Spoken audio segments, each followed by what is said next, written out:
ഈശ്വരനും പ്രിയപ്പെട്ടവരെ, തിരുവിഷ്ട മീഡിയയിലേക്ക് സ്വാഗതം. നാം ഈ ലോകത്ത് ജീവിക്കുന്നത് പരിമിതമായ ഒരു സാഹചര്യത്തിലാണ്. സമയത്തിനും ദേശത്തിനും ഒക്കെ വിധേയരായി ശരീരധാരികളായതുകൊണ്ട് നമുക്ക് ഈ ലോകത്ത് സഞ്ചരിക്കാൻ പരിമിതിയുണ്ട്. നിത്യകാലം ഇവിടെ ജീവിക്കാനും കഴിയില്ല. നാം പലപ്പോഴും മറന്നുപോകുന്നൊരു യാഥാർത്ഥ്യമാണത്. ഓർക്കുമ്പോഴൊക്കെ ആദ്യം ഉണ്ടാക്കുന്ന കാര്യം. ലോകം എത്ര കഷ്ടതയിലും ദാരിദ്ര്യത്തിലുമാണെന്ന് പറയുമ്പോഴും മഹാഭൂരിപക്ഷത്തിനും ഈ ലോകത്ത് നിന്ന് വിട്ടുപോകാൻ താല്പര്യമില്ല. ഭൗമികമായ പ്രത്യാശകളാണ് പലപ്പോഴും യഥാർത്ഥ പ്രത്യാശയേക്കാൾ മുൻപിട്ട് നിൽക്കുന്നത്. ഇവിടെ സുഖകരമായിട്ട് ജീവിക്കുക എന്നതാണ് പ്രഥമമായ ലക്ഷ്യമായി പലപ്പോഴും നാം കൊണ്ടു നടക്കുന്നത്. അതൊരു ചുമടാണെന്ന് നമ്മൾ തിരിച്ചറിയുന്നില്ല. നമ്മുടെ അന്ത്യത്തെ സംബന്ധിച്ച് വ്യക്തമായൊരു ബോധ്യം നമുക്ക് ഉണ്ടാകേണ്ടതുണ്ട്. എങ്ങനെയാണ് നാം ജീവിതത്തെ കാണുന്നത്? നാം ക്രിസ്തുവിലാണ് എന്ന് പറയുമ്പോൾ, വിശ്വാസത്തിലാണെന്ന് പറയുമ്പോൾ എപ്രകാരമാണ് നാം ഈ ജീവിതത്തെ കാണുന്നതെന്ന് പരിശോധിക്കണം. 3 തരം അന്ത്യങ്ങളെ യഥാർത്ഥത്തിൽ സുവിശേഷം നമ്മുടെ മുമ്പിൽ വരച്ചു കാട്ടുന്നുണ്ട്. ക്രിസ്തുവിന് മുമ്പുള്ള ഒരു പഴയകാല ജീവിതം ഉണ്ടല്ലോ, അതിന് അന്ത്യം. ഇനി ക്രിസ്തുവിനുള്ളൊരു ജീവിതം ഉണ്ടല്ലോ, നമ്മുടെ ജീവിതം, ആ ജീവിതത്തിന് ഒരു അന്ത്യം. ആ അന്ത്യം ഒരു യുഗാന്ത്യത്തെ കൂടി ഓർമ്മിപ്പിക്കുന്നു. അങ്ങനെ 3 ഘട്ടങ്ങളായിട്ട് നമുക്കൊരു പഴയകാല ജീവിതമുണ്ട്. അത് നമ്മൾ കഴിഞ്ഞ കാലത്ത് കുഞ്ഞായി വളർന്നു വന്ന കാലം മാത്രമല്ല, മനുഷ്യകുലത്തിന്റെ ഒരു പഴയകാല ജീവിതം. ആ പഴയകാല ജീവിതം നിയമത്തിൽ അധിഷ്ഠിതമായിരുന്നു. ആ നിയമമാകട്ടെ നീതിരഹിതമായിരുന്നു. പലപ്പോഴും കണ്ണിന് കണ്ണ്, പല്ലിന് പല്ല് എന്നൊക്കെയുള്ള രീതിയിൽ മനുഷ്യകുലം ജീവിച്ചിട്ടുണ്ട്.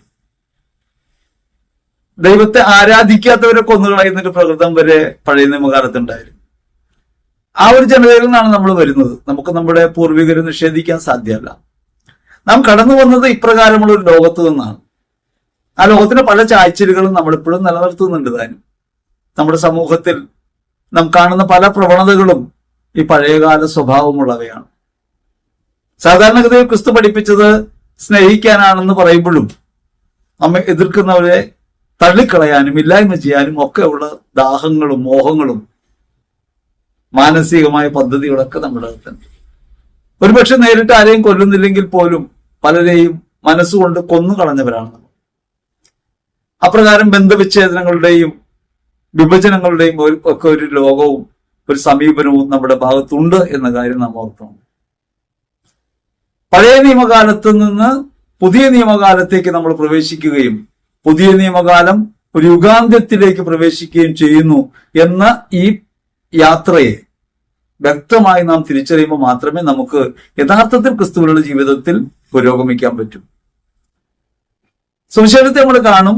വിശുദ്ധ മത്തായി സുവിശേഷത്തിന് 24-ാം അധ്യായത്തിൽ 29 മുതൽ 36 വരെ തിരുവചനങ്ങളിൽ മനുഷ്യപുത്രന്റെ ആഗമനത്തെ കുറിച്ച് പറയുന്നുണ്ട്. 3 ഘട്ടങ്ങളിൽ അപ്രകാരം ആഗതനാകുന്ന ക്രിസ്തുവിനെ കുറിച്ചാണ് നമ്മൾ ഇന്ന് ആലോചിക്കുക. ഒരു ഘട്ടം പഴയകാല ജീവിതം അവസാനിക്കുന്നതിന്റെ ഘട്ടമാണ്. ഒന്ന് നമ്മുടെ വ്യക്തിപരമായ ജീവിതം അവസാനിക്കുന്നതിന്റെയാണ്. ഒന്ന് ലോകം മുഴുവൻ അവസാനിക്കുന്ന യുഗാന്തത്തിൻ്റെതാണ്. ഈ 3 ഘട്ടങ്ങളിൽ ദൈവപുത്രൻ ആഗതനാവും. അവനെ സ്വീകരിക്കാൻ യോഗ്യത ഉള്ളവരായിട്ട് നമുക്ക് നിലനിൽക്കാൻ കഴിയണം. അതിൽ ഒന്നാമത്തെ ഭാഗം ക്രിസ്തു കുരിശിൽ മരിച്ച സമയമാണ്. 2-ാമത്തെ ഭാഗം നമ്മുടെ ജീവിതാന്ത്യമാണ്. 3-ാമത്തെ ഭാഗം അവൻ വാനമേഘങ്ങളിൽ വരുന്ന 2-ാം വരവാണ്. സുവിശേഷത്തിൽ നമ്മൾ കാണുന്നത് ഈ 3 ലക്ഷണപ്പെടുത്താവുന്ന കാര്യമാണ്. അവിടെ 3 ജീവിത സാഹചര്യങ്ങളിലും അത് ആപ്റ്റായ ഒരു വാക്യമാണ്. 24-ാം അധ്യായം 29-ാം തിരുവചനം, വിശുദ്ധ മത്തായി സുവിശേഷം 24:29 അവിടെ നിന്ന് പറയാണ്, സൂര്യൻ ഇരുണ്ടു പോകും, ചന്ദ്രൻ പ്രകാശം തരികയില്ല, നക്ഷത്രങ്ങൾ നിപതിക്കും, ആകാശശക്തികൾ ഇളകും.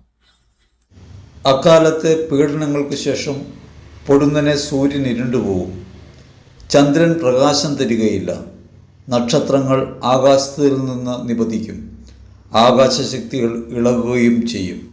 മനുഷ്യപുത്രനെ ആഗമനം ചെയ്യുന്ന സമയത്തുണ്ടാകുന്ന സംഭവങ്ങളാണ്. പ്രപഞ്ചം ആകെ മാറിത്തീരുമെന്നാണ് പറയുക. ഒന്ന് ആലോചിച്ച് നോക്ക്. ക്രിസ്തു കുരിശി മരിക്കുന്ന സമയത്ത് ഇതൊക്കെ സംഭവിക്കുന്നുണ്ട്. ഭൂമി മുഴുവൻ ഇരുണ്ടുപോയി, അന്ധകാരം വ്യാപിച്ചു,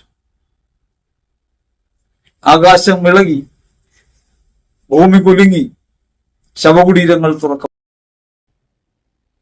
ഇതെല്ലാം യേശുവിന്റെ കുരിശുമരണത്തിൽ സംഭവിക്കുന്നുണ്ട്. വിശുദ്ധ ലൂക്കാ സുവിശേഷത്തിൽ 23-ാം അധ്യായത്തിൽ 44-45 തിരുവചനങ്ങളിലും വിശുദ്ധ മത്തായി സുവിശേഷത്തിൽ 27-ാം അധ്യായത്തിൽ 51-ാം തിരുവചനത്തിലും നമുക്കിത് കാണാൻ പറ്റും. അപ്പോൾ ഏകദേശം 6-ാം മണിക്കൂറായിരുന്നു. 9-ാം മണിക്കൂർ വരെ ഭൂമി മുഴുവൻ അന്ധകാരം വ്യാപിച്ചു. സൂര്യൻ ഇരുണ്ടു. ദേവാലയത്തിലെ തിരശ്ശീല നടുവേ കീറി. അപ്പോൾ ദേവാലയത്തിലെ തിരശ്ശീല മുകൾ മുതൽ താഴ് വരെ രണ്ടായി കീറി. ഭൂമി കുലുങ്ങി, പാറകൾ പിളർന്നു, ശവകുടീരങ്ങൾ തുറക്കപ്പെട്ടു. ആകാശശക്തി വിളകുകയും പ്രപഞ്ചം തന്നെ രൂപാന്തരം പ്രാപിക്കുകയും ചെയ്യുന്നൊരു സന്ദർഭം. അപ്പോ ദേവാലയത്തിലെ തിരശ്ശീല രണ്ടായിട്ട് കീറും. ദൈവത്തിന്റെ മൂടുപടം കീറപ്പെടും. പഴയ ലോകം അവസാനിക്കുന്നതിന്റെ അടയാളങ്ങളായിട്ടാണ് ശ്ലീഹ ഇതിവിടെ ചിത്രീകരിക്കുക. ഈശ്വരേറ്റവും പ്രിയപ്പെട്ടവരെ, ക്രിസ്തു കുരിശിൽ മരിക്കുമ്പോൾ ഒരു പഴയ ലോകം അവസാനിക്കുന്നുണ്ട്, ഒരു ലോകാവസാനം സംഭവിക്കുന്നുണ്ട്. അപ്രകാരം പ്രപഞ്ചത്തിന്റെ മൂലഭൂതങ്ങൾക്ക് നാം മരിക്കേണ്ടവരാണെന്ന് കൊളോസ്യർ ലേഖനം 2:20 നമ്മൾ ഓർമ്മിപ്പിക്കുന്നുണ്ട്. നാമും ക്രൂശിക്കപ്പെട്ടവരാണ്. പ്രപഞ്ചത്തിന്റെ മൂലഭൂതങ്ങൾക്ക് ക്രിസ്തുവിനോടൊപ്പം നാം മരിച്ചു കഴിഞ്ഞിരിക്കുകയാൽ ഇനിയും പഴയതെന്ന മട്ടിൽ ജീവിക്കുന്നത് എന്തിന് എന്നാണ് ചോദിക്കുക. ഈ പഴയതെന്ന് പറഞ്ഞാൽ പഴയ പ്രവണതകളാണ്. ക്രിസ്തു കുരിശിൽ മരിക്കുമ്പോൾ പഴയ പ്രവണതകൾക്ക് വിരാമമിടുന്നുണ്ട്. അവൻ വാനമേഘങ്ങളിൽ ഉയർത്തപ്പെടുന്നു, അവൻ ആഗതനാകുന്നു, അവൻ വരുന്നത് ഈ കാര്യം ഉറപ്പിക്കാനാണ്. പഴയ കാലം അവസാനിക്കുക. യേശുക്രിസ്തുവിലായിത്തീരുന്ന എനിക്ക് നിങ്ങൾക്കും ഈ പഴയ കാലത്തെക്കുറിച്ച് ഇപ്രകാരം ഒരു ധാരണ ഉണ്ടാകേണ്ടതുണ്ട്. പഴയ കാലങ്ങൾ ഉപേക്ഷിച്ചവരാണ്. ആസക്തികളാൽ കലുഷിതനായ പഴയ മനുഷ്യനെ ഉരിഞ്ഞു മാറ്റി ഒരു പുതിയ മനുഷ്യനെ ധരിക്കുകയാണ് ക്രിസ്തുവിൽ നാം ജീവിതം ആരംഭിക്കുകയാണ്. അതൊരു പഴയ ലോകം അവസാനിക്കുന്നതിന്റെ ഒരു അടയാളമായിട്ട് നമുക്ക് വിശുദ്ധ മത്തായി സുവിശേഷം 24-29 കാണാൻ പറ്റും. നമ്മുടെ ജീവിതത്തിൽ അപ്രകാരമാണ് പഴയ കാലം അവസാനിക്കുന്നുള്ളൂ. പഴയ കാലം അപ്രകാരം അവസാനിക്കുകയും നമ്മുടെ ജീവിതത്തിന്റെ ഒരു അന്ത്യത്തിലേക്ക് നാം പ്രവേശിക്കുകയും ചെയ്യുമ്പോൾ സംഭവിക്കുന്ന കാര്യം ഇതാണ്: വിഭ്രമം ഉളവാകുന്നു, സകലതും അസ്തമിക്കുന്നു. അപ്പോൾ മനുഷ്യപുത്രന്റെ മുമ്പിൽ യോഗ്യതയോടെ നിൽക്കാനായിട്ട് നമുക്ക് കഴിയണമെങ്കിൽ ക്രിസ്തുവിലായിരിക്കണം നമ്മുടെ ജീവിതം. ഒരു മരണം സംഭവിച്ചു എന്ന ബോധ്യത്തോടെ ജീവിക്കാൻ പറ്റണം. മാമോദീസ അവന്റെ മരണത്തോട് ഐക്യപ്പെട്ട് നമ്മെ തന്നെ സമർപ്പിക്കുന്നതിന് അടയാളമാണ്. ക്രിസ്തുവിലായിത്തീരുന്ന ഞാനും നിങ്ങളും ഒരു പുതിയ ജീവിതമാണ് ആരംഭിക്കുന്നത്. യോഹന്നാൻ സുവിശേഷം 3:5 പറയുന്നുണ്ട്. വീണ്ടും ജനനമാണ്. പഴയ മനുഷ്യൻ മരിച്ചു, ക്രിസ്തുവിനോടുകൂടെ ക്രൂശിക്കപ്പെട്ടു. അങ്ങനെ ക്രിസ്തുവിനോടുകൂടെ ക്രൂശിക്കപ്പെട്ടവരാണെന്ന ബോധ്യത്തോടെ നമുക്ക് വരാൻ പറ്റണം. കുരിശിൽ ഒരു ലോകം അവസാനിക്കുന്നുണ്ട്, പഴയ ലോകം അവസാനിക്കുന്നുണ്ട്. അതുകൊണ്ട് ക്രിസ്തുവിലായിത്തീർന്നവർക്ക് പഴയ ലോകത്തെ വീണ്ടും പ്രമാണിക്കുക സാധ്യമല്ല. പഴയ ജീവിത രീതികളെ പിന്തുടരുക സാധ്യമല്ല. ആസക്തികളാൽ കലുഷിതനായ പഴയ മനുഷ്യനെ കൂടെ കൊണ്ടു നടക്കാൻ കഴിയില്ല. കണ്ണിന് കണ്ണും പല്ലിന് പല്ലുമായി ജീവിക്കാൻ കഴിയില്ല. പരിച്ഛേദനത്തിൽ ഉറയ്ക്കാൻ കഴിയില്ല. നമ്മെ സംബന്ധിച്ച് ക്രിസ്തുവിലായിത്തീരേണ്ടതുണ്ട്. പുതിയ ജീവിതം മഹത്വകൃതനായ അവനിലേക്ക് നാം തിരിയേണ്ടതുണ്ട്. നമ്മുടെ ജീവിതാന്ത്യത്തിൽ നാം ക്രിസ്തുവിന് ഇപ്രകാരം സമ്പൂർണമായി വിധേയപ്പെടും. ജീവിതത്തിന്റെ അവസാനം നാം സമ്പൂർണമായി സമർപ്പിക്കും. ജീവിതത്തിന്റെ ഓരോ നിമിഷവും ഈ സമർപ്പണത്തിന്റെ ഭാഗമാണെന്ന ഓർമ്മയോടെ നമുക്ക് ജീവിക്കാൻ കഴിയുമെങ്കിലാണ് ക്രിസ്തുവിൽ അവസാനിച്ച ലോകത്തെ നമുക്ക് ഉപേക്ഷിക്കാൻ പറ്റുക. അവന്റെ വീണ്ടും വരവിനായി, പുതിയ ലോകത്തിനായി നമുക്ക് അനശ്വരതയിലേക്ക് പ്രവേശിക്കാൻ കഴിയും. മനുഷ്യപുത്രന്റെ ആഗമനത്തെ നമുക്ക് തിരിച്ചറിയാൻ കഴിയേണ്ടതുണ്ട്. എപ്രകാരമാണ് മനുഷ്യപുത്രൻ ആഗതനാകുന്നത്? വിശുദ്ധ മത്തായി സുവിശേഷത്തിന്റെ 24-ാം അധ്യായത്തിൽ 30-ാം തിരുവചനം അത് പറയുന്നുണ്ട്. വാനമേഘങ്ങളിൽ അവൻ പ്രത്യക്ഷപ്പെടുന്നത് എങ്ങനെയാണ്? മനുഷ്യപുത്രനെ ജീവിതത്തിൽ തിരിച്ചറിയാൻ കഴിയണം. അവൻ നമ്മുടെ ജീവിതത്തിനകത്ത് മഹത്വത്തോടെ പ്രത്യക്ഷപ്പെടുന്നുണ്ട്. അത് തിരിച്ചറിയാൻ കഴിയണം. അപ്രകാരം ഒരു ബോധ്യത്തോടെ ജീവിതം നയിക്കുമ്പോഴാണ് രണ്ടാം വരവിൽ അവന്റെ മുമ്പിൽ നമുക്ക് നിൽക്കാൻ കഴിയുക. ക്രിസ്തു കുരിശിൽ മരിക്കുമ്പോൾ അവന്റെ ഈ വെളിപ്പെടുത്തലിനെ തിരിച്ചറിയാനായിട്ട് ശതാധിപന് കഴിയുന്നുണ്ട്. മർക്കോസ് സുവിശേഷത്തിൽ 15-ാം അധ്യായത്തിൽ 39 ശതാധിപൻ അവന്റെ മരണം കണ്ട് ഈ സംഭവങ്ങളെല്ലാം കണ്ട് പറയുന്നുണ്ട്, സത്യമായും ഇവൻ ദൈവപുത്രനായിരുന്നു. അവന് അഭിമുഖമായി നിന്നിരുന്ന ശതാധിപൻ അവൻ ഇപ്രകാരം മരിച്ചത് കണ്ടു പറഞ്ഞു, സത്യമായും ഇവൻ ദൈവപുത്രനായിരുന്നു. യേശുവിന്റെ കുരിശുമരണത്തെ ജീവിതത്തിനകത്ത് കാണുമ്പോൾ നമ്മുടെ ജീവിത പ്രതിസന്ധികൾക്കകത്ത് കാണുമ്പോൾ നാം ഓരോരുത്തരും ക്രിസ്തുവിൽ മരിക്കേണ്ട നിരവധിയായ ഘട്ടങ്ങൾ ജീവിതത്തിൽ ഉണ്ടാകുമ്പോൾ ആ സാഹചര്യങ്ങൾക്കകത്തൊക്കെ ക്രിസ്തുവിനെ കാണാനായി കഴിയുമെങ്കിലാണ് യഥാർത്ഥത്തിൽ ശതാധിപൻ പറഞ്ഞ വാക്ക് നമ്മുടെ നാവ് കൊണ്ട് ഏറ്റു പറയാൻ പറ്റുക. നമ്മുടെ ജീവിത സഹനങ്ങൾക്കകത്തും പരാജയങ്ങൾക്കകത്തും ക്രിസ്തുവിന്റെ മുഖം കാണാൻ കഴിയുകയും അവരിൽ മരിച്ചവരായി ജീവിക്കാൻ കഴിയുകയും ചെയ്യുമ്പോഴാണ് അവനെക്കുറിച്ച് ശതാധിപൻ പറഞ്ഞ വാക്കുകൾ നമ്മുടെ ജീവിതത്തെയും അർത്ഥപൂർണമാക്കി മാറ്റുക. ശതാധിപൻ പറഞ്ഞു, സത്യമായും അവൻ ദൈവപുത്രനായിരുന്നു. ഞാനും നിങ്ങളും ദൈവത്തിന്റെ മക്കളാകാൻ വിളിക്കപ്പെട്ടവരാണ്, ക്രിസ്തുവിലായിത്തീരാൻ വിളിക്കപ്പെട്ടവരാണ്. യേശു ക്രിസ്തുവിലാണ് നമ്മുടെ ജീവിതം എന്ന് ഉറപ്പാകുന്നത് ഇത്തരം സാഹചര്യങ്ങൾക്കകത്ത് നാം സ്വയം സമർപ്പിതരാകുമ്പോഴാണ്, ജീവിതം അർപ്പിക്കുമ്പോഴാണ്. ജീവാർപ്പണം വഴി ക്രിസ്തു വെളിപ്പെടുന്നുണ്ട് കുരിശുമരണത്തിൽ. ആ കുരിശുമരണത്തിൽ വെളിപ്പെട്ട ക്രിസ്തു വാനമേഘങ്ങളിൽ വീണ്ടും വരുന്നത് പ്രതീക്ഷിച്ചാണ് നാം ഈ ഭൂമിയിലെ ജീവിതം നയിക്കുന്നതെങ്കിൽ നിശ്ചയമായും ക്രിസ്തുവിനോടുകൂടെ ക്രൂശിക്കപ്പെടുന്ന അവസ്ഥയിലേക്ക് നമുക്ക് പോകാൻ കഴിയേണ്ടതുണ്ട്. അങ്ങനെ ക്രിസ്തുവിനെ തിരിച്ചറിയാൻ കഴിയുമ്പോഴാണ്, മഹത്വം വെളിപ്പെടുമ്പോഴാണ്, ആ മഹത്വത്തെ കണ്ടുകൊണ്ടാണ് ലൂക്കാ സുവിശേഷത്തിൽ 23-ാം അധ്യായത്തിൽ 42-ാം തിരുവചനത്തിൽ കള്ളൻ പറയുന്നത്, നീ നിന്റെ രാജ്യത്ത് വരുമ്പോൾ എന്നെ കൂടി ഓർക്കണം. അവൻ തുടർന്നു, യേശുവേ, നീ നിന്റെ രാജ്യത്ത് പ്രവേശിക്കുമ്പോൾ എന്നെയും ഓർക്കണമേ. അവൻ രാജാവാണെന്ന് അംഗീകരിക്കുന്നു, അവൻ പരിശുദ്ധനാണെന്ന് അംഗീകരിക്കുന്നു, അവനെ തിരിച്ചറിയുന്നു. കുരിശിൽ അവനെ തിരിച്ചറിയാനായിട്ട് കള്ളന് കഴിയുന്നുണ്ട്. കള്ളൻ അത് കഴിയുമ്പോൾ അവൻ പറുദീസാനുഭവത്തിലേക്ക് പ്രവേശിക്കുന്നു. ഈശ്വരേറ്റവും പ്രിയപ്പെട്ടവരെ, നമ്മുടെ ജീവിതത്തിൽ ക്രിസ്തുവിനെ മഹത്വകരത്തിനായി എപ്പോൾ നമുക്ക് കാണാൻ പറ്റും? നമ്മുടെ കഷ്ടതകളിലും വേദനകളിലും ഒക്കെ ഈ കുരിശു രൂപം നമ്മെ ഓർമ്മപ്പെടുത്തുന്നുണ്ടോ ഈ മഹത്വത്തെ? ക്രിസ്തുവിലായിത്തീരുമ്പോൾ അതൊരു ഭോഷത്വമല്ലെന്നും അത് നാശത്തിലൂടെ ചരിക്കുന്നവർക്കാണ് ഭോഷത്വമെന്നും നമ്മുടെ ജീവിതം രക്ഷ പ്രാപിക്കുകയാണ് ക്രിസ്തുവിലെന്നും സഹനവേളയിൽ നമുക്ക് ഓർക്കാൻ കഴിയുന്നുണ്ടോ? ഓരോ സഹനവേളയും ഈ ലോകത്ത് വെളിപ്പെടുത്തുന്നത് ക്രിസ്തുവിനെയാണ്. പിറുപിറുക്കാതെ സന്തോഷത്തോടെ സ്വയം സമർപ്പണ ഭാവത്തോടെ സഹനങ്ങളെ ഏറ്റെടുക്കാൻ എനിക്ക് നിങ്ങൾക്കും കഴിയുമെങ്കിൽ നിശ്ചയമായും ലോകത്തിന് മുൻപിൽ ക്രിസ്തു വെളിപ്പെടും. അവൻ കുരിശിൽ വെളിപ്പെട്ടതുപോലെ, രണ്ടാം വരവിൽ അവൻ വെളിപ്പെടാനിരിക്കുന്നത് പോലെ ആനുകാലിക ലോകത്ത് ക്രിസ്തുവിനെ വെളിപ്പെടുത്താൻ നമുക്ക് കഴിയും. പക്ഷെ പലപ്പോഴും നമ്മുടെ കുഴപ്പമെന്ന് വെച്ചാൽ നമുക്കുണ്ടാകുന്ന ഒരു സഹനത്തെയും സ്വീകരിക്കാൻ നമുക്ക് കഴിയുന്നില്ല. സ്വയം സമർപ്പിതരെന്ന ബോധ്യത്തോടെ നേടാൻ നമുക്ക് കഴിയുന്നില്ല. നാം നേരിടുന്ന ക്ലേശങ്ങളിലൊക്കെ നാം തട്ടിത്തടഞ്ഞ് വിലപിച്ച് പരാതി പറഞ്ഞ് ഇതെങ്ങനെയെങ്കിലും ഒഴിവാക്കി തരണമേ ദൈവമേ എന്ന് താണു വീണപേക്ഷിച്ച് നമ്മുടെ ജീവിതത്തിൽ ഓരോ സന്ദർഭത്തെയും നഷ്ടപ്പെടുത്തുകയാണ് നമ്മളത് തിരിച്ചറിയുന്നില്ല. ഈ ലോകം അസഹ്യമായ വേദനയുടേതാണെന്ന് നാം ധരിക്കുന്നു. യഥാർത്ഥത്തിൽ നമ്മൾ ഓരോരുത്തരും ക്രിസ്തുവിന്റെ മരണത്തിൽ പങ്കാളികളാകുകയും ക്രിസ്തുവിന്റെ മരണത്തിൽ പങ്കാളികളായി ഒരു പുതിയ ലോകത്തേക്ക് പ്രവേശിക്കുകയും അവൻ വീണ്ടും വരുമ്പോൾ അവന്റെ സന്നിധിയിൽ നിൽക്കാൻ യോഗ്യതയുള്ളവരാക്കപ്പെടുകയുമാണ് എന്ന് നമുക്ക് തിരിച്ചറിയാൻ പറ്റുന്നില്ല. അത് തിരിച്ചറിഞ്ഞ് സ്വീകരിക്കുമ്പോൾ മാത്രമേ യഥാർത്ഥത്തിൽ ആഗതനാകുന്ന ക്രിസ്തുവിനെ അംഗീകരിച്ച് സ്വീകരിക്കാൻ പറ്റൂ. ജീവിതത്തിൽ ക്രിസ്തുവിനെ അംഗീകരിക്കാത്തവർക്ക് വീണ്ടും വരവിൽ അവരെ എങ്ങനെയാണ് സ്വീകരിക്കാൻ കഴിയുക എന്ന കാര്യം നാം ഗൗരവമായിട്ട് ആലോചിക്കണം. വിശുദ്ധ മത്തായി സുവിശേഷത്തിൽ 24-ാം അധ്യായത്തിൽ 31-ാം തിരുവചനം പറയുകയാണ്, അവൻ എല്ലാവരെയും ഒരുമിച്ച് കൂട്ടും. ആ വചനം ഒന്ന് ശ്രദ്ധിക്കാം. വലിയ കാഹളധ്വനിയോടുകൂടെ തന്റെ ദൂതന്മാരെ അവൻ അയക്കും.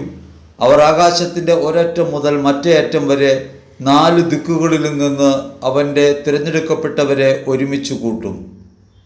അവൻ കാഹളധ്വനിയോടുകൂടി തന്റെ ദൂതന്മാരെ അയക്കും. അവർ ആകാശത്തിന്റെ ഒരറ്റത്ത് നിന്ന് മറ്റേ അറ്റം വരെ 4 ദിക്കുകളിൽ നിന്ന് എല്ലാവരെയും ഒരുമിച്ച് കൂട്ടും. അങ്ങനെ 4 ദിക്കുകളിൽ നിന്ന് തന്റെ തിരഞ്ഞെടുക്കപ്പെട്ടവരെ അവൻ ഒരുമിച്ച് കൂട്ടുമെന്ന് വചനം നമ്മെ ഓർമ്മപ്പെടുത്തുന്നു. ഈശ്വരേറ്റവും പ്രിയപ്പെട്ടവരെ, ഇത് ക്രിസ്തുവിൽ സാധ്യമാകുന്നത് നമുക്ക് കാണാൻ പറ്റും. യേശു കുരിശിൽ മരിക്കുന്നു. അപ്പോസ്തലന്മാർ ആ കുരിശിന്റെ മരണത്തെ പിൻചൊല്ലുന്നു. പന്തക്കുസ്തായിൽ പരിശുദ്ധാത്മാവിനാൽ നിറയുന്നു. തിരഞ്ഞെടുക്കപ്പെട്ട അവർ ഒരുമിച്ച് കൂടിയിരിക്കുമ്പോൾ കൊടുങ്കാറ്റടിക്കുന്ന ശബ്ദം ഉണ്ടാവുന്നു. കാഹളധ്വനിയുടെ ശബ്ദം എന്ന് പറഞ്ഞ പോലെ കൊടുങ്കാറ്റടിക്കുന്ന ശബ്ദം, അഗ്നിജ്വാലകൾ നാവിന്റെ രൂപത്തിൽ അവരുടെ മേൽ വന്നിറങ്ങുന്നു. അങ്ങനെ അപ്പോസ്തല പ്രവൃത്തികളെ 2:3 നമുക്ക് വായിക്കാൻ പറ്റും. അവിടെ ശ്ലീഹന്മാർ പരിശുദ്ധാത്മാവിനാൽ പൂരിതരാകുന്നു. കൊടുങ്കാറ്റടിക്കുന്നത് പോലുള്ള ഒരു ശബ്ദം പെട്ടെന്ന് ആകാശത്തു നിന്നുമുണ്ടായി. അത് അവർ സമ്മേളിച്ചിരുന്ന വീട് മുഴുവൻ നിറഞ്ഞു. അഗ്നിജ്വാലകൾ പോലുള്ള നാവുകൾ തങ്ങളുടെ ഓരോരുത്തരുടെയും മേൽ വന്നു നിൽക്കുന്നതായി അവർ കണ്ടു. വലിയ ആരവം ഉണ്ടാകുന്നു. ആ ആരവം കേട്ട് അവിടെ ജെറുസലേം ദേവാലയത്തിൽ ആരാധനയ്ക്കായി എത്തിയിരുന്ന നാനാദേശങ്ങളിൽ നിന്നുള്ള യഹൂദർ ഒരുമിച്ച് കൂടുന്നു. അവർ ഈ വചനം കേൾക്കാനിടയാവുന്നു. ക്രിസ്തു ഒരുമിച്ച് കൂട്ടുമെന്ന് പറഞ്ഞത് അവിടെ സംഭവിക്കുന്നുണ്ട്. എല്ലാ ദേശങ്ങളിലും വന്ന എല്ലാ യഹൂദർക്കും ശ്ലീഹന്മാർ പറയുന്ന വാക്കുകൾ അവരവരുടെ ഭാഷകളിൽ കേൾക്കാൻ കഴിയുന്നു. ശ്ലീഹന്മാരുടെ പ്രവചനങ്ങൾ അവരവരുടെ വാക്കുകളിൽ, ഭാഷയിൽ അവർ കേൾക്കാനിടയാകുന്നു. ആകാശത്തിന് കീഴിലുള്ള സകല ജനപദങ്ങളിൽ നിന്ന് വന്ന ഭക്തരായ യഹൂദർ ജെറുസലേമിൽ ഉണ്ടായിരുന്നു. ആരവമുണ്ടായപ്പോൾ ജനം ഒരുമിച്ച് കൂടുകയും തങ്ങൾ ഓരോരുത്തരുടെയും ഭാഷകളിൽ അപ്പോസ്തലന്മാർ സംസാരിക്കുന്നത് കേട്ട് അത്ഭുതപ്പെടുകയും ചെയ്തു. അങ്ങനെ ആ ദിവസം തന്നെ ക്രിസ്തുവിൽ അനേകർ വിശ്വാസം അർപ്പിക്കുന്നു. ശിരറ്റം പ്രിയപ്പെട്ടവരെ, ഈ ഒരുമിച്ച് കൂട്ടുമെന്ന വാക്ക് ക്രിസ്തുവിൽ നിറവേറിയിട്ടുള്ള ഒരു വാക്കാണ്. നാം ഇപ്പൊ ജീവിക്കുന്ന സഭയ്ക്കകത്ത് നാം ജീവിക്കുമ്പോൾ നാം അതിന്റെ ഭാഗമായിട്ടാണ് ജീവിക്കുന്നത്. അപ്പോൾ ഒരുമിച്ച് കൂട്ടൽ നടന്നു, അതിന്റെ ഭാഗമായിട്ടാണ് നമ്മൾ ഇന്ന് ജീവിക്കുന്നത്. വീണ്ടും നമ്മുടെ അകത്ത് തന്നെ വ്യാജ പ്രവാചകന്മാരെയും കള്ളക്രിസ്തുമാരെയും നീക്കി ഒരു തെരഞ്ഞെടുപ്പുണ്ടാകും. ഒരു തെരഞ്ഞെടുപ്പിൽ ഒരുമിച്ച് കൂട്ടപ്പെടും. അങ്ങനെ ഒരുമിച്ച് കൂട്ടപ്പെടുമ്പോൾ യോഗ്യതയുള്ളവരായി കാണപ്പെടാൻ ഈ ലോക ജീവിതത്തിൽ നാം അപ്രകാരം ജീവിക്കണമെന്നതിനെ കുറിച്ചാണ് നാം ആലോചിക്കേണ്ടത്. അതവിടെ അന്ന് ആര് തള്ളപ്പെടും, ആര് തള്ളപ്പെടില്ല എന്നതിനെ കുറിച്ചുള്ള തർക്കവിതർക്കങ്ങളിലേക്കല്ല. നാം അതിന് യോഗ്യരായിട്ടാണ്. വ്യക്തിപരമായി നമ്മുടെ ജീവിതം അപ്രകാരം യോഗ്യതയുള്ളതാണ്. നാം അവന്റെ വരവിനെ കാണേണ്ടി വരുമല്ലോ ജീവിതാന്ത്യത്തിൽ. നമ്മുടെ ഒരു ജീവിതാന്ത്യം ഉണ്ടല്ലോ, പരിമിതമായ ജീവിതം അന്ത്യത്തിലെത്തുമ്പോൾ, അനശ്വരത്തിലേക്ക് പ്രവേശിക്കാനായി ഒരു കടന്നുപോകലിന്റെ കവാടത്തിലെത്തുമ്പോൾ ക്രിസ്തുവിനെ നാം നേരിടേണ്ടി വരും. അങ്ങനെ ക്രിസ്തുവിനെ നാം കാണുമ്പോൾ നമുക്ക് അവന്റെ മുമ്പിൽ യോഗ്യതയോടെ നിൽക്കാൻ പറ്റൂ. വീണ്ടും വരവിൽ അവനെ പ്രതീക്ഷിക്കാവുന്ന തരത്തിൽ നമുക്ക് അനശ്വരതയിലേക്ക് പ്രവേശിക്കാൻ കഴിയുമോ എന്നതിനെ കുറിച്ച് ഗൗരവമായിട്ട് നമ്മൾ ആലോചിക്കണം. വ്യക്തിപരമായ ഒരു ധാരണ ഉണ്ടാവേണ്ട കാര്യമാണിത്. ഈ ലോകത്തിന് മരിച്ച്, പാപത്തിന് മരിച്ച് ക്രിസ്തുവിലായി നമ്മുടെ ജീവിതം നയിക്കാനായിട്ട് എത്രത്തോളം നമുക്ക് കഴിയുന്നുണ്ട്. മത്തായി സുവിശേഷത്തിൽ 24-ാം അധ്യായത്തിൽ 32-33 വചനങ്ങളിൽ ഈശോ പറയുന്നുണ്ട്, നിങ്ങൾ അത്തിമരത്തിൽ നിന്ന് പഠിക്കണം. അത്തിമരത്തിൽ നിന്ന് പഠിക്കുവിൻ. അതിന്റെ കൊമ്പുകൾ ഇളതാവുകയും തളിർക്കുകയും ചെയ്യുമ്പോൾ വേനൽക്കാലം അടുത്തിരിക്കുന്നുവെന്ന് നിങ്ങൾ മനസ്സിലാക്കുന്നു. അതുപോലെ ഇതെല്ലാം കാണുമ്പോൾ അവൻ സമീപത്ത് വാതിൽക്കൽ എത്തിയിരിക്കുന്നു എന്ന് മനസ്സിലാക്കിക്കൊള്ളുവിൻ. അതിന് കൊമ്പുകൾ ഇളതാവുകയും തളിർക്കുകയും ചെയ്യുമ്പോൾ വേനൽക്കാലം അടുത്തിരിക്കുന്നു എന്ന് നിങ്ങൾ പറയുന്നു. അതുപോലെ ഇവയെല്ലാം സംഭവിക്കുമ്പോൾ അവൻ സമീപത്ത് വാതിൽക്കൽ എത്തിയിരിക്കുന്നുവെന്ന് നമ്മൾ അറിയണം. നമ്മളത് അറിയുന്നുണ്ടോ എന്നുള്ളതാണ്. നമ്മുടെ ജീവിതത്തിൽ നേരിടുന്ന സഹനങ്ങളും ക്ലേശങ്ങളും ഒക്കെ ഇതൊരു ഓർമ്മപ്പെടുത്തലായി നമ്മൾ കൊണ്ടുവരേണ്ടതാണ്. ക്രിസ്തു പീഡകൾ സഹിക്കുകയും കുരിശിൽ മരിക്കുകയും ചെയ്യുന്നതിലൂടെ ഈ വേദനാകരമായ അനുഭവങ്ങളുടെ മഹത്വത്തിലേക്ക് പ്രവേശിക്കുന്നു. അവൻ വാനമേഘങ്ങളിൽ ഉയർത്തപ്പെടുന്നു. അങ്ങനെ വാനമേഘങ്ങൾ ഉയർത്തപ്പെട്ട അവൻ നമ്മുടെ ജീവിതത്തിന്റെ ഭാഗമായിട്ട് എങ്ങനെയാണ് മാറുന്നത്? നമ്മുടെ ജീവിതത്തിൽ അപ്രകാരമാണ് അനുഭവപ്രദമാകുന്നതെന്ന് ആലോചിക്കണ്ടേ? യേശുക്രിസ്തു കുരിശിൽ മരിച്ച് ഉദ്ധിതനായി മഹത്വത്തിലേക്ക് പ്രവേശിക്കുന്നത് പോലെ ജീവിതത്തിൽ ക്രിസ്തുവിലായിരിക്കുന്ന നാം ഓരോരുത്തരും ഉദ്ധാനത്തിലേക്ക് പ്രവേശിക്കേണ്ടവരാണെന്നും കടന്നു പോകേണ്ടവരാണെന്നും നാം തിരിച്ചറിഞ്ഞ് ജീവിക്കണ്ടേ? അതിന് സഹനങ്ങളോട് നമ്മുടെ മനോഭാവം യേശുക്രിസ്തു സഹനങ്ങളെ സ്വീകരിച്ചതുപോലെയാണോ നാം സ്വീകരിക്കുന്നത്? ക്രിസ്തു മഹത്വത്തിലേക്ക് പ്രവേശിക്കുന്നത് സഹനങ്ങളെ ഹൃദയപൂർവ്വം സ്വീകരിച്ചുകൊണ്ടാണ്, എതിർക്കാതെയാണ്, സഹനങ്ങളിൽ നിന്ന് ഓടി ഒളിക്കാതെയാണ്. ഞാനും നിങ്ങളും ജീവിതത്തിലുണ്ടാകുന്ന ചെറുതും വലുതുമായ സഹനങ്ങളെ തള്ളിമാറ്റാനുള്ള ശ്രമത്തിലാണ്, അതിനെക്കുറിച്ച് പരാതിയുള്ളവരായിട്ടാണ്, പരിഭവമുള്ളവരായിട്ടാണ്, നിരന്തരം പെറുപെറുപ്പിലാണ്. ഇവയിൽ നിന്ന് ഓടി ഒളിക്കാനുള്ള ലളിതമാർഗങ്ങൾ അന്വേഷിച്ചുകൊണ്ടാണ് നമ്മൾ ജീവിക്കുന്നത്. അപ്രകാരം സഹനങ്ങളോട് വൈമുഖ്യം പ്രഖ്യാപിക്കുന്ന നമ്മൾ ക്രിസ്തുവിന്റെ മരണത്തോട് എങ്ങനെ ഐക്യപ്പെടും? പഴയ ലോകം നമുക്ക് എങ്ങനെ അവസാനിക്കും? പഴയ ലോകം നമുക്ക് അവസാനിക്കാതെ പുതിയ ലോകത്തേക്ക് നമുക്ക് എങ്ങനെ പ്രവേശിക്കാൻ കഴിയും? പുതിയ ലോകത്ത് ജീവിക്കാൻ കഴിയണമെങ്കിൽ, ക്രിസ്തുവിനെ അനുഗമിക്കാൻ കഴിയണമെങ്കിൽ ഈ കുരിശ് വഹിക്കേണ്ടതില്ലേ? അപ്പൊ ക്രിസ്തുവിന്റെ കുരിശ് വഹിക്കാൻ മനസ്സ് കാണിക്കാതെ പോകുമ്പോൾ, സ്നേഹത്തിന്റെ കുരിശ് വഹിക്കാൻ മനസ്സ് കാണിക്കാതെ പോകുമ്പോൾ നമുക്ക് സംഭവിക്കുന്ന വലിയൊരു അബദ്ധം, നാം പഴയ ലോകത്ത് തളച്ചിടപ്പെടുന്നു. ആ ലോകം അവസാനിച്ചില്ലെന്നാണ് നാം പറയുന്നത്. അവസാനിച്ചു പോയ ലോകത്തെ വീണ്ടും നാം പുനഃപ്രതിഷ്ഠിക്കാനുള്ള ശ്രമത്തിലാണ്. ക്രിസ്തുവിൽ വിമോചിതരായ നാം ഒരു പഴയ അടിമത്വത്തിലേക്ക് പോകാൻ ഹൃദയം കൊണ്ട് എപ്പോഴും തയ്യാറെടുത്തുകൊണ്ടിരിക്കുന്നു. ഈശ്വരറ്റം പ്രിയപ്പെട്ടവരെ, ഞാൻ നന്നായി ജീവിച്ചാൽ, ഈ ദൈവം പറയുന്നത് കേട്ടാൽ എന്റെ ജീവിതത്തിൽ ദൈവം ഭൗമിക അനുഗ്രഹങ്ങൾ തരും എന്നും, ഞാൻ തെറ്റ് ചെയ്താൽ എന്നെ ശപിക്കുമെന്നാണ് ഞാൻ ഇപ്പോഴും കരുതുന്നതെങ്കിൽ ഞാൻ പഴയ ലോകത്ത് നിന്ന് വിമോചനം പ്രാപിച്ചിട്ടില്ല. പഴയ ലോകാവസാനത്തെ ഞാൻ അംഗീകരിക്കുന്നില്ല. ക്രിസ്തുവിൽ ഒരു ലോകാവസാനം സംഭവിച്ചിരിക്കുന്നു. പഴയ ലോകം അവസാനിച്ചിരിക്കുന്നു. പ്രപഞ്ചത്തിന്റെ മൂലഭൂതങ്ങൾക്ക് മരിച്ചവരായിട്ടാണ് നാം ഇന്ന് ജീവിക്കുന്നത്. അതുകൊണ്ട് സ്വർഗോന്മുഖരായി ജീവിക്കാൻ നമുക്ക് കഴിയേണ്ടതുണ്ട്. ഈശ്വരേറ്റവും പ്രിയപ്പെട്ടവരെ, അതുകൊണ്ട് ജീവിതത്തെ ഒന്ന് പരിശോധിക്കാം. സഹന നിമിഷങ്ങൾ എങ്ങനെയാണ്? 1 കൊരിന്ത്യർ ലേഖനത്തിൽ 1-ാം അധ്യായത്തിൽ 18-ാം തിരുവചനത്തിലൂടെ പറയുന്നത് പോലെ നാശത്തിലൂടെ ചരിക്കുന്നവർക്ക് ഈ കുരിശ് ഭോഷത്വമാണ്. രക്ഷയിലേക്ക് പ്രവേശിച്ച നമുക്കോ അത് ദൈവത്തിന്റെ ശക്തിയാണ്. നാശത്തിലൂടെ ചരിക്കുന്നവർക്ക് കുരിശിന്റെ വചനം ഭോഷത്വമാണ്. രക്ഷയിലൂടെ ചരിക്കുന്ന നമുക്കോ അത് ദൈവത്തിന്റെ ശക്തി അത്രേ. ഓരോ സഹനവും ഒരു വിജയമാണ്. ഓരോ പരാജയവും ഒരു നേട്ടമാണ്. എവിടെയൊക്കെ തകർക്കപ്പെടുന്നുവോ, എവിടെയൊക്കെ ക്രിസ്തുവിനെ പ്രതി അപമാനിതനാകുന്നുവോ, എവിടെയൊക്കെ ക്രൈസ്തവ മൂല്യങ്ങളിൽ ജീവിക്കുമ്പോൾ ക്ലേശങ്ങൾ ഉണ്ടാകുന്നുവോ, അവിടെയെല്ലാം ഉദ്ധിതാവസ്ഥയിലേക്ക് പ്രവേശിക്കുകയാണ്, മഹത്വത്തിലേക്ക് പ്രവേശിക്കുകയാണ്. അതുകൊണ്ട് അത്തിമരത്തിൽ നിന്ന് പഠിക്കണം. ഒരു ഉത്ഥാനത്തെ തിരിച്ചറിയാൻ പറ്റണം. ക്രിസ്തുവിന്റെ സഹനങ്ങളിൽ അവൻ മരിക്കുകയും ഉദ്ധിതനാകുകയും ചെയ്യുന്നു, മഹത്വത്തിലേക്ക് പ്രവേശിക്കുന്നു. ആ മഹത്വം ജീവിതത്തിൽ അടയാളമായി മാറുമെന്നൊരു പ്രത്യാശ നമുക്കുണ്ടാകണം. ഈശ്വരറ്റം പ്രിയപ്പെട്ടവരെ, ജീവിതത്തിൽ നിരവധിയായ സഹനങ്ങളും ദുരിതങ്ങളും നേരിടുന്നവരാണ് നമ്മൾ നേരിടുന്ന സഹനത്തെ നാം ഏതു തരത്തിലാണ് സ്വീകരിക്കുന്നത്? യേശു ക്രിസ്തു നമ്മുടെ ജീവിതത്തിൽ അനുവദിച്ചു തരുന്ന ഏറ്റവും സ്നേഹോഷ്മളമായ അവസരങ്ങളായിട്ടാണോ അഥവാ കുരിശുകളായിട്ടാണോ? ഓരോ സഹനങ്ങളിൽ നിന്നും രക്ഷപ്പെടാൻ വേണ്ടിയുള്ള തത്രപ്പെടലാണ് ജീവിതം മുഴുവൻ. കഷ്ടപ്പെട്ടുകൊണ്ടിരിക്കുകയാണ്. അതുകൊണ്ട് പുതിയ പുതിയ ധ്യാനങ്ങൾ കൂടാൻ നോക്കുന്നു, പുതിയ പുതിയ തീർത്ഥാടനങ്ങളിൽ പങ്കെടുക്കുന്നു. എവിടെയെങ്കിലും പോയാൽ രക്ഷപ്പെടുമോ എന്നുള്ള അന്വേഷണത്തിലാണ്. രക്ഷ എന്നതിനെ സംബന്ധിച്ച് നാം കണ്ടെത്തിയിട്ടുള്ള അർത്ഥം എന്താ? രക്ഷയ്ക്ക് നാം കൊടുക്കുന്ന അർത്ഥം ഇത്രയേ ഉള്ളൂ: ഭൗമികമായ സുഖജീവിതം, ഭൗമികമായ സുരക്ഷിതത്വം. നിത്യമായ രക്ഷയിലേക്ക് പ്രവേശിക്കാൻ ഒരു ലോകാവസാനം നടന്നിട്ടുണ്ട് ക്രിസ്തുവിൽ. ആ ലോകാവസാനത്തോടുകൂടെ പഴയ ലോകത്തിന്റെ മനുഷ്യരായി നമ്മളും അവസാനിച്ചിട്ടുണ്ട്. നാം പുതിയ മനുഷ്യരാണ്, പുതിയ ലോകത്താണ്. ക്രിസ്തുവിൽ രക്ഷയ്ക്ക് അർത്ഥം കൈവന്നിട്ടുണ്ട്. ആ അർത്ഥം നിത്യതയാണ്. അവൻ വീണ്ടും വരുമ്പോൾ അവന്റെ മുമ്പിൽ നിൽക്കാനുള്ള യോഗ്യത ഉണ്ടാകലാണ് ആ രക്ഷയുടെ ഫലമായി നമുക്ക് ഉണ്ടാകേണ്ടത്. ചിലറ്റം പ്രിയപ്പെട്ടവരെ, വാനമേഘങ്ങളിൽ അവൻ പ്രത്യക്ഷപ്പെടുന്നത് പ്രതീക്ഷാ നിർഭരമായിട്ടാണ് നാം കാണുന്നത്. ഒരു അപകട സൂചനയായിട്ടാണ്. പലപ്പോഴും നമ്മുടെ ജീവിതത്തിൽ നിത്യത സംബന്ധിച്ച ചിന്തകൾ ഉണ്ടാകുമ്പോൾ അത്തരത്തിലൊക്കെ ചിന്തിക്കാതിരിക്കുക എന്നാണ് സാധാരണ ആളുകൾ പറയുക. മരണത്തെക്കുറിച്ച് പറയുമ്പോൾ സാധാരണ ഉണ്ടാകുന്ന കാര്യം അതാണ്: വേണ്ടാത്തതൊന്നും പറയില്ല എന്നാണ്. മരണം ഒരു പ്രധാനപ്പെട്ട കാര്യമാണ്. മരണം ഒരു ലോകാവസാനമാണ്, വ്യക്തിപരമായ ലോകത്തിന്റെ അവസാനമാണ്. വ്യക്തിപരമായ ലോകം അവസാനിക്കാതെ നമുക്ക് നിത്യതയിലേക്ക് പ്രവേശിക്കാൻ കഴിയില്ല, ക്രിസ്തുവിലേക്ക് സമ്പൂർണ്ണതയിൽ പ്രവേശിക്കാൻ കഴിയില്ല. അങ്ങനെ ക്രിസ്തുവിലേക്ക് സമ്പൂർണ്ണതയിൽ പ്രവേശിക്കാൻ കഴിയുന്നില്ലെങ്കിൽ ഈ ലോകത്തെ കഷ്ടപ്പാടുകളും വേദനകളും ഒക്കെ അബദ്ധമായിട്ട് മാറും. നാം ഒന്ന് ആലോചിച്ച് നോക്ക്. ഓരോ ദിവസവും നാം മുൻപോട്ട് ജീവിക്കുന്നത് എത്രയേറെ വേദനകളും കഷ്ടതകളും സഹനങ്ങളിലും ഒക്കെ കടന്നുകൊണ്ടാണ്. അങ്ങനെ കഷ്ടതകളിലൂടെ സഹനങ്ങളിലൂടെ കടന്നു പോകുന്ന ഈ ജീവിതം ഇവിടെ തന്നെ തുടരാനാണോ, ക്രിസ്തുവിൽ പുരോഗമിക്കാനാണോ നാം പ്രാർത്ഥിക്കേണ്ടത്? വാസ്തവത്തിൽ ക്രിസ്തുവിൽ ഒന്നായിത്തീരാനുള്ള നിരന്തരമായി പ്രാർത്ഥിക്കുകയും കാത്തിരിക്കുകയും ചെയ്യേണ്ടവരാണ് നമ്മൾ. വാനമേഘങ്ങളിൽ അവൻ പ്രത്യക്ഷപ്പെടുന്നത് കേവലം ഒരു സ്വപ്നമല്ലാതെ ഒരു ജീവിത ദർശനമായി കൂടെ കൊണ്ടു നടക്കേണ്ടവരാണ്.